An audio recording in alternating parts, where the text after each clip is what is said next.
আসসালামু আলাইকুম। সংবাদে আপনাদের সবাইকে স্বাগত জানাচ্ছি। আমি ফিরোজ তোহা। শুরুতেই আরবে কেবলস সংবাদ শিরোনাম। বাংলাদেশের সর্বশেষ গুরুত্বপূর্ণ আপডেট সংবাদে আপনাকে স্বাগত। শুরুতেই সংবাদ শিরোনাম, পরে বিস্তারিত।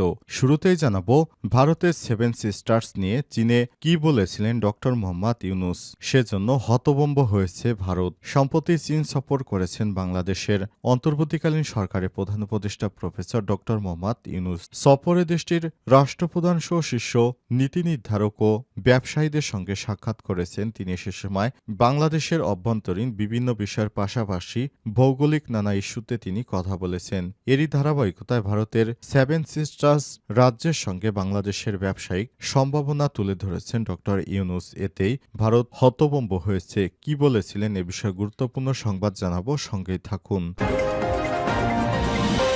এরপর জানাবো শান্তিপূর্ণ ঈদ উদযাপনে সেনাবাহিনীর কঠোর নিরাপত্তা ব্যবস্থা।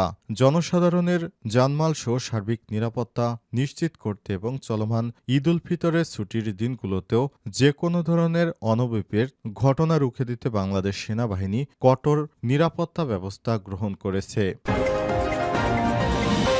এদিকে বাংলাদেশের ত্রাণ সামগ্রী উদ্ধার ও চিকিৎসক দল পৌঁছল মিয়ানমারে। মিয়ানমারে ভয়াবহ ভূমিকম্পে ক্ষতিগ্রস্তদের জন্য জরুরি ওষুধ, ত্রাণ সামগ্রী নিয়ে ৫৫ সদস্যের একটি উদ্ধার ও চিকিৎসা দল দেশটির রাজধানী নেপিডোতে পৌঁছেছে। আজ মঙ্গলবার ১ এপ্রিল বাংলাদেশ সেনাবাহিনী এবং বাংলাদেশ বিমান বাহিনী ৩টি পরিবহন বিমান দ্বিতীয় দফায় ত্রাণ সামগ্রী নিয়ে মিয়ানমারের নেপিডো বিমানবন্দরে অবতরণ করে। এবারে জানাবো বাংলাদেশের ভুল চিত্র তুলে ধরেছে নিউ ইয়র্ক টাইমস, বললেন প্রধান উপদেষ্টার প্রেস উইং। সম্প্রতি বাংলাদেশের ইসলামিস্টদের উত্থান নিয়ে নিউ ইয়র্ক টাইমসের একটি প্রতিবেদন প্রকাশিত হয়েছে। প্রতিবেদনটি উদ্বেগজনক এবং বিভ্রান্তিকর বলে জানিয়েছেন প্রধান উপদেষ্টার প্রেস উইং। এদিকে শিক্ষার্থীর বাবাকে ফাঁদে ফেলে অর্থ হাতিয়ে নেয় শিক্ষিকা, গ্রেপ্তার। এক শিক্ষার্থীর বাবাকে ফাঁদে ফেলে অর্থ হাতিয়ে নেওয়ার অভিযোগে ভারতের বেঙ্গালুরুতে এক শিক্ষিকাকে গ্রেপ্তার করেছে পুলিশ। এই ঘটনায় জড়িত আরও ২৫ বছর বয়সী শ্রীদেবী রোদাগি সহ গণেশ কালে ৩৮ এবং সাগর ২৮ নামে তাদেরকেও গ্রেপ্তার করা হয়েছে। এবং সর্বশেষ জানাবো ইরানের ট্রাম্পের বোমা হামলার হুমকি নিন্দা জানালো রাশিয়া। পরমাণু কর্মসূচি নিয়ে ওয়াশিংটনের সঙ্গে চুক্তি না করে ইরানে বোমা হামলার হুমকি দিয়েছেন মার্কিন প্রেসিডেন্ট ডোনাল্ড ট্রাম্প। এতে ইরানের পাশাপাশি এবার রাশিয়াও নিন্দা জানিয়েছে, কারণ একটি স্বাধীন সার্বভৌমত্ব দেশে কোনো সরকার চাইলেই বোমা ফেলতে পারবে না। এটি মানবতা বিরোধী অপরাধ। প্রিয় দর্শক, এতক্ষণ শুনছিলেন সংবাদ শিরোনাম, এবারে বিস্তারিত। তবে তার আগে বন্ধুরা অনুরোধ থাকবে সংবাদটিতে একটি লাইক দিন। এই চ্যানেলে আপনি নতুন হয়ে থাকলে আমাদের সংবাদটি দেখতে দেখতে চ্যানেলটি সাবস্ক্রাইব করে রাখুন। কমেন্ট করে বন্ধুরা আপনার মূল্যবান মতামত জানিয়ে দিন আপনি বিশ্বের কোন দেশ থেকে বা বাংলাদেশের কোন স্থান থেকে আমাদের সংবাদটি দেখছেন এবং শুনছেন। আর বন্ধুরা, এই সংবাদটি আপনার সোশ্যাল মিডিয়া ফেসবুকে শেয়ার করে বন্ধুদেরও দেখার সুযোগ করে দিন। এবারে বিস্তারিত। চীনের সেভেন সিস্টার্স নিয়ে কি বলেছিলেন ডক্টর ইউনুস, সেজন্য হতভম্ব ভারত। সম্প্রতি চীন সফর করেছেন বাংলাদেশের অন্তর্বর্তীকালীন সরকারের প্রধান উপদেষ্টা প্রফেসর ডক্টর মোহাম্মদ ইউনুস। সেখানে তিনি সেভেন সিস্টার্স নিয়ে একটি সাক্ষাৎকার দিয়েছেন। এ সময় বাংলাদেশের অভ্যন্তরীণ বিভিন্ন বিষয়ের পাশাপাশি ভৌগোলিক নানা ইস্যুতে তিনি কথা বলেছেন। এরই ধারাবাহিকতায় ভারতের ৭টি রাজ্যের সঙ্গে বাংলাদেশের ব্যবসায়িক সম্ভাবনা তুলে ধরেছেন ডক্টর ইউনুস। ইংরেজিতে দেওয়া বক্তব্যে তিনি বলেছিলেন, ভারতের পূর্বাঞ্চলে অবস্থিত সেভেন সিস্টার্স নামে পরিচিত ৭টি রাজ্য সম্পূর্ণরূপে ল্যান্ডলক স্থল বেষ্টিত অঞ্চল। সমুদ্রের কাছে পৌঁছানোর কোনো উপায় নেই তাদের। এই অঞ্চলের জন্য আমরাই সমুদ্রের একমাত্র অভিভাবক। এ সময় তিনি আর বলেন, বাণিজ্যের জন্য এটি একটি বিশাল সম্ভাবনা দ্বার উন্মোচন করে। সুতরাং এটি চীনা অর্থনীতির একটি সম্প্রসারণও হতে পারে। পণ্য তৈরি করা, উৎপাদন করা, বিপণন করা এবং তা আবার চীনে নিয়ে যাওয়া এবং এবং বাকি বিশ্বে তা ছড়িয়ে দেওয়ার সুযোগ হতে পারে। এখানে ডক্টর ইউনূসের এমন মন্তব্যের বিপরীতে ভারতের নীতি নির্ধারক থেকে শুরু করে রাজনৈতিক মহল এবং সংবাদ মাধ্যমে তোলপাড় শুরু হয়েছে। তারা বাংলাদেশের প্রধান উপদেষ্টার এমন মন্তব্যে রীতিমতো হতভম্ব।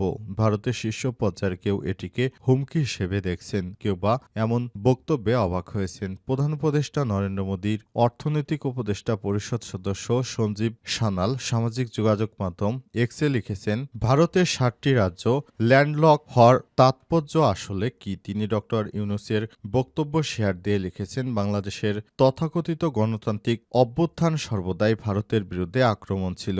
বাংলাদেশে নিযুক্ত ভারতের সাবেক হাইকমিশনার বিনয় সিকরি দেশটির সংবাদ মাধ্যম এএনআইকে দেয়া সাক্ষাৎকারে প্রধান উপদেষ্টার এই মন্তব্যকে অবাক করা বলে অভিহিত করেছেন এবং নিন্দা জানিয়েছেন।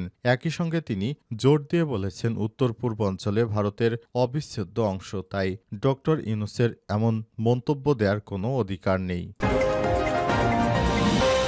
শান্তিপূর্ণ ঈদ উদযাপনে সেনাবাহিনীর কঠোর নিরাপত্তা ব্যবস্থা।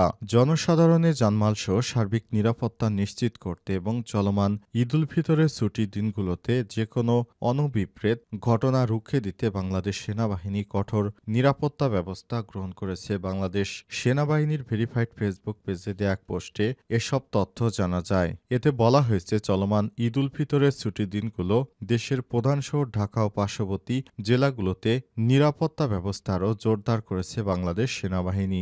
Launch terminal, train station, bus stand এবং মহাসড়কগুলোর নিরাপত্তা সুনির্দিষ্ট করতে বিশেষ কার্যক্রম পরিচালনা করা হচ্ছে। পাশাপাশি শিল্পাঞ্চল এবং রাষ্ট্রীয় গুরুত্বপূর্ণ স্থাপনাগুলোর নিরাপত্তা আরও শক্তিশালী করা হয়েছে। এছাড়াও সেনা সদস্যরা সার্বক্ষণিকভাবে রাজধানী ঢাকার বিভিন্ন গুরুত্বপূর্ণ স্থান ও সড়কগুলিতে টহল দিচ্ছে। দিনে এবং রাতে এই টহল কার্যক্রম চলমান থাকবে। যেখানে সেনাবাহিনীর সদস্যরা বিশেষত ঘনবসতিপূর্ণ ও সরু গলিতে পায়ে হেঁটে টহল দিচ্ছে, সেনাবাহিনীর স্পর্শকাতর এলাকাগুলিতে চেকপয়েন্ট স্থাপন করে এবং সামাজিক নিরাপত্তা সচেতনতা বৃদ্ধির জন্য সচেতনতামূলক কার্যক্রম চালাচ্ছে। ঈদুল ফিতর উপলক্ষে দেশব্যাপী নিরাপত্তা ব্যবস্থা তাগিদে বাংলাদেশ সেনাবাহিনী তাদের এই উদ্যোগ অব্যাহত রাখবে, যাতে জনগণ নিরাপদে এবং আনন্দে ঈদ উদযাপন করতে পারে। বাংলাদেশের ত্রাণ সামগ্রী উদ্ধার এবং চিকিৎসক দল পৌঁছেছে মিয়ানমারে। মিয়ানমারে ভয়াবহ ভূমিকম্পে ক্ষতিগ্রস্তদের জন্য জরুরি ওষুধ ও ত্রাণ সামগ্রী নিয়ে ৫৫ সদস্যের একটি উদ্ধার ও চিকিৎসা দল দেশটির রাজধানী নেপিডোতে পৌঁছেছে। মঙ্গলবার ১ এপ্রিল দুপুর ২টার দিকে বাংলাদেশ সেনাবাহিনী এবং বাংলাদেশ বিমান বাহিনীর ৩টি পরিবহন বিমান দ্বিতীয় দফায় ত্রাণ সামগ্রী নেপিডে বিমানবন্দরে পৌঁছায়। এর আগে মঙ্গলবার সকালে উপদেষ্টা অধ্যাপক ডক্টর মোহাম্মদ ইউনূসের নির্দেশে বাংলাদেশ সেনাবাহিনী এবং বাংলাদেশ বিমান বাহিনীর ৩টি পরিবহন বিমানের মাধ্যমে ৮ টন শুকনো খাবার, ২.৫ টন পানি, ৪ টন ওষুধ, ১ টন স্বাস্থ্যবিধি পণ্য ও ১.৫ টন ত্রাণ তাঁবুনে ৫৫ দলের একটি উদ্ধার চিকিৎসক দল রওনা দেয় মিয়ানমারের উদ্দেশ্যে। এই মিশনে রয়েছে উদ্ধার ও চিকিৎসা দল, যা ৩ বাহিনীর উদ্ধার বিশেষজ্ঞ, ফায়ার সার্ভিস ও সিভিল ডিফেন্স, সেনাবাহিনীর ডাক্তার এবং বেসামরিক ডাক্তারের সমন্বয়ে গঠিত। এ টিমে রয়েছে মোট ৫৫ জন উদ্ধারকারী ও চিকিৎসক এবং ৩৭ জন ক্রু সদস্য।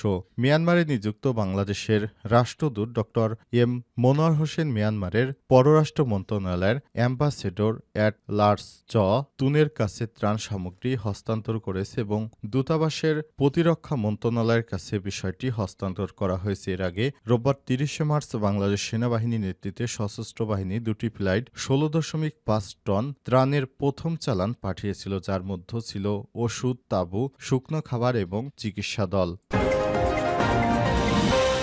বাংলাদেশের ভুল চিত্র তুলে ধরেছে নিউ ইয়র্ক টাইমস প্রধান উপদেষ্টার প্রেস উইং। সম্প্রতি বাংলাদেশের ইসলামিস্টদের উত্থান নিয়ে নিউ ইয়র্ক টাইমসের একটি প্রতিবেদন প্রকাশ করা হয়েছে। প্রতিবেদনটি উদ্বেগজনক এবং বিভ্রান্তিকর বলে জানিয়েছেন প্রধান উপদেষ্টার প্রেস উইং। মঙ্গলবার ১ এপ্রিল প্রধান উপদেষ্টার প্রেস উইং এক সংবাদ বিজ্ঞপ্তিতে এই তথ্য জানিয়েছেন। নিউ ইয়র্ক টাইমসের প্রতিবেদনটিতে বাংলাদেশ সম্পর্কে একটি উদ্বেগজনক ও একপেশে দৃষ্টিভঙ্গি তুলে ধরা হয়েছে, যা থেকে বোঝা যায় দেশটি ধর্মীয় চরমপন্থার কবলে পড়ার দ্বারপ্রান্তে রয়েছে। এই চিত্র কেবল দেশের রাজনৈতিক এবং সামাজিক গতিশীলতাকে অতি সরলীকরণই করে না, বরং 18 কোটি মানুষ পুরো জাতিকে অন্যায়ভাবে কলঙ্কিত করার ঝুঁকিও তৈরি করে বলে মনে করছে অন্তর্বর্তীকালীন সরকার। সংবাদ বিজ্ঞপ্তিতে প্রেস উইং জানিয়েছে, ভুল চিত্র তুলে ধরে এমন বাছাই করা উস্কানিমূলক উদাহরণের উপর নির্ভর না করে গত এক বছরে বাংলাদেশে যে অগ্রগতি অর্জন করেছে এবং পরিস্থিতি জটিলতা স্বীকার করা অত্যন্ত গুরুত্বপূর্ণ। এছাড়াও প্রতিবেদনে ধর্মীয় উত্তেজনা এবং রক্ষণশীল আন্দোলনের কিছু ঘটনা তুলে ধরলে এটি অগ্রগতির বৃহত্তর প্রেক্ষাপটকে উপেক্ষা করে বলে মনে করছে সরকার।